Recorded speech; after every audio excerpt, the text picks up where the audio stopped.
কয়েকদিন ধরে ভাবছি ডাক্তারের কাছে যাব, কারণ দাঁতের মাড়ি প্রচণ্ড ব্যথা, কোনো কিছু খেতে পারি না। ঠান্ডা গরম ভাত তরকারি যাই খেতে যাই কেন মানে শিরশির করে। তাই আজকে ডাক্তারের কাছে যাব।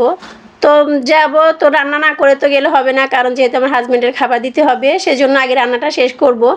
ভাতটা সকাল সকাল রান্না করে ফেলেছি, পরে হচ্ছে শাক রান্না করব। এটা হচ্ছে পুঁই শাক দিয়ে চিংড়ি মাছ দিয়ে রান্না করব। আমি যখনই হসপিটাল যাই আমি একটু দেরি করে যাই, কারণ সকাল সকাল গেলে কিন্তু দেখা যায় অনেক ভিড় থাকে, তো সকাল সকাল সবাই চলে আসে। তো সেই জন্য আমি হচ্ছে একটু দেরি করে যাই। তো আমি যখন যাই তখন আর কোনো ভিড় থাকে না, সবাই দেখা যায় যে ডাক্তার দেখিয়ে চলে যায়। আমি ঠিক সেই মুহূর্তে যাই। তো আমি গিয়ে ডাক্তার দেখিয়ে চলে আসতে পারি, আমার আর কোনো লাইনে দাঁড়িয়ে থাকতে হয় না, ভিড় ঠেলাঠেলি করতে হয় না। এর জন্য আমি একটু দেরি করে যাই। তো সেজন্য রান্নাটা করে তারপরে যাব। তো ভেবেছিলাম যে মুরগির মাংস রান্না করব, কিন্তু পরে দেখলাম যে যদি মুরগির মাংস রান্না করতে যাই তাহলে অনেক দেরি হয়ে যাবে।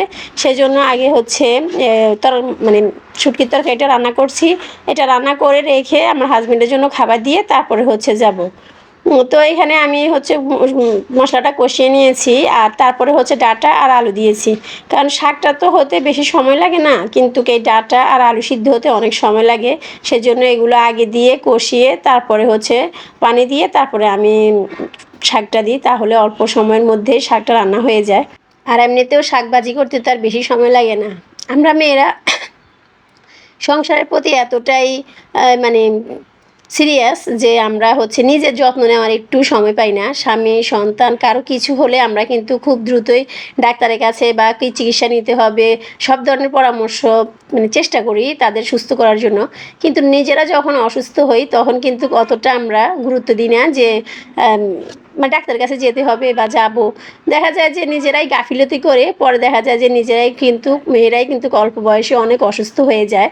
কারণ হচ্ছে এক হচ্ছে সন্তান জন্ম দেওয়া থেকে শুরু করে সংসার সামলানো, স্বামী সংসার সন্তান সব কিছু নিয়ে মেয়েদের উপরে যে পরিমাণ একটা মানে চাপ পড়ে, সেই অনুযায়ী আমরা কিন্তু তেমন একটা চিকিৎসাও নিই না, তারপরে হচ্ছে নিজের যত্নও নিই না। তো এই যে রান্না করতে করতে আমি কিন্তু রেডি হয়ে গেলাম। তো আজকে অনেক মানে করছিলাম যে যাব, মানে আমার অনেক খারাপ লাগতেছিল। এর আগে হয়েছিল তখনও যাইনি, পরে হচ্ছে আস্তে আস্তে ভালো হয়ে গিয়েছিল, কিন্তু পরে এখন চিন্তা করলাম যে না, দাঁতটা নিয়ে এত অবহেলা করা যাবে না। তো আমি আমার ছেলেকে একটু ভিডিও করতে গেছিলাম, তো ও কি দুষ্টামি শুরু করেছে। মানুষের বাচ্চারা দেখে কি সুন্দর ভিডিওতে অভিনয় করে, কথা বলে, আর ওদেরকে মানে ক্যামেরার সামনে আনলে ওরা দুষ্টামি শুরু করে, একদমই মানে স্থির হয়ে থাকতে চায় না।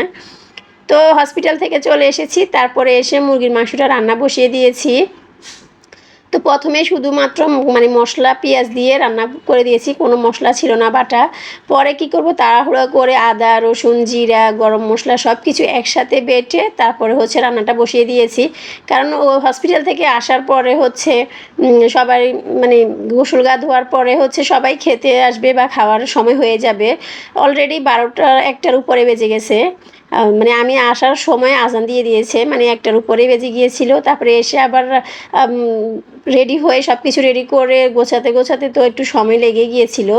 এদিকে আমি হচ্ছে আলু কেটে আলু দিয়ে দিচ্ছি, কারণ আলু ছাড়া আমার বড় ছেলে তো একদমই খেতেই পারে না, বিশেষ করে মাংসের মধ্যে ও আলু অনেক বেশি পছন্দ করে। আমার বড় ছেলেও যেমন আলু পছন্দ করে, আমিও কিন্তু মাংসের মধ্যে আলু অনেক বেশি পছন্দ করি। আলু না দিলে আমার একদমই ভালো লাগে না, মাংস খেতেই ভালো লাগে না, সেজন্য একটা হলেও আলু আমি দিই।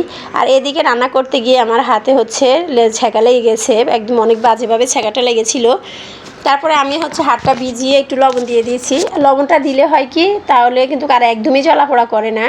আর লবণ না দিলে যদি অন্য যে কোনো কিছুই দেওয়া হয় না কেন, মানে অনেকক্ষণ পর্যন্ত অনেক জ্বালা যন্ত্রণা করে। কিন্তু লবণ দিলে আমি মানে এই 2 দিন আমার প্রায় মানে কাছাকাছি 2 দিন আমার হাতে এরকম ছ্যাঁকা লেগেছে। তো আমি লবণ দিয়েছি, জ্বালাপোড়াও করেনি এবং ওই জায়গাটুকু একটু লালও পর্যন্ত হয়নি, ফোসকা তো পড়েইনি। মানে অনেক উপকারী। আমার মা ছোটোবেলায় দেখতাম সবসময়, আমার মা বলতো যে একটু লবণ পানি দিয়ে একটু লবণ পানি দিয়ে তাহলে দেখবি জ্বালাপোড়া করবে না, ফোসকা পড়বে না। ঠিকই কথাটা। তো আমরা অনেক সময় বুদ্ধি করে দেখা যায় যে এটা সেটা পেস্ট বা অন্য কিছু দিই, কিন্তু এতে জ্বালাপোড়া কিন্তু একটুও কমে না। কিন্তু লবণ দেওয়ার পরে যে মানে কী যে একটা আরাম হয় না বললেই নয়, মানে আরাম হয়, আর হচ্ছে একটুও জ্বালাপোড়া করে না। আসলে নিজেদের বুদ্ধি থেকে মায়েদের বুদ্ধি অনেক বেশি কাজে লাগে, এটা আবারও প্রমাণিত। মায়ের কথা কিন্তু একদমই ফেলানা নয়, এগুলো আছে যারা অভিজ্ঞতা সম্পূর্ণ মানুষ। তো কাজকর্ম খাওয়া দাওয়া সব শেষ, এটা হচ্ছে বিকালবেলা। তো আমার ছেলেরা হচ্ছে ঘুম থেকে উঠে খেলা শুরু করে দিয়েছে, আর ওদের খেলা তো সারাক্ষণ ঘরের মধ্যে ঘর এলোমেলো করা, এটাই হচ্ছে ওদের মেন খেলা। আসলে এখন বাইরে যেতে পারে না, সেজন্য হচ্ছে ঘরের ভিতরে খেলা করছে। তো আমার বাচ্চার মতো কার কার বাচ্চারা এরকম ঘরের ভিতরে সারাক্ষণ এলোমেলো করে অবশ্যই কমেন্টস করে জানাবেন। তো আজকে এই পর্যন্ত, সবাই ভালো থাকবেন, সুস্থ থাকবেন।